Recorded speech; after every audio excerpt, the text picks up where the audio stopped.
বলেন কি নাম আপনার বাচ্চা? মাজিদুল ইসলাম মুবিন। কি সমস্যা ছিল বলেন তো?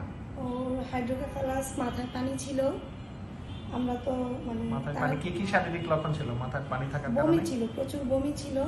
মাথাটা খুব বড় ছিল, বড় হয়ে যাচ্ছিল। হ্যাঁ বড় হয়ে যাচ্ছিল। তো আমাদের বুঝতে লেট হয়েছিল, তাও আমরা সাহস করে অপারেশনটা করলাম। অপারেশন করছিলেন কতদিন আগে? 3 মাস আগে। 3 মাস আগে অপারেশন করছিলেন। অপারেশনের আগে তার বমি ছিল আর মাথা বড় হয়ে যাচ্ছিল। আর চোখের অবস্থা কি ছিল? চোখ একদম ভিতরে ছিল, খুব বড় বড় একদম ভিতরে চলে গেছিল চোখে। এখন তার কি অবস্থা? এখন আলহামদুলিল্লাহ কোনো আর মানে কোনো লক্ষণ নাই, সব ঠিক আছে, খেলাধুলাও করে, সব ঠিক আলহামদুলিল্লাহ। 3 মাসের মধ্যে ইনশাআল্লাহ আল্লাহর মধ্যে কোনো সমস্যা হয় না। চোখটা স্বাভাবিক হয়েছে, দেখে তো মনে হয় না যে ওর একটা অসুস্থ বাচ্চা। এই যে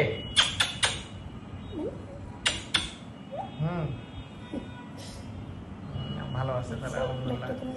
দেখো এই যে মাজিদুল, ডক্টরকে বলো এই যে থ্যাংক ইউ।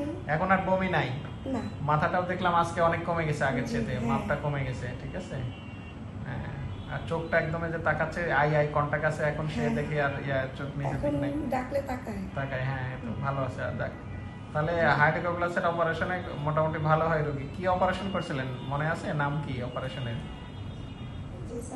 হাইড্রোকেফালাসে যে কি অপারেশনটা কি? শান্ট, ভিপি শান্ট বলে, ভিপি শান্ট। তাহলে আপনি তো নিজেও একটা হেলথ কেয়ারে আছেন, তাহলে দেখালে মানুষকে অন্তত বলবেন যে এটা করলে ভালো হয়, সুস্থ হয়। এখনো অনেকে ভয় করে যে করলে সুস্থ হবে কিনা। অনেকে মনে করে এইসব বাচ্চাগুলা হয়তো আপনার দেখা যাচ্ছে বিভিন্ন ধরনের ঝাড়ফুঁক করা, জাদু করা, ওরকম বাচ্চা মনে করে এরকম, ঠিক আছে।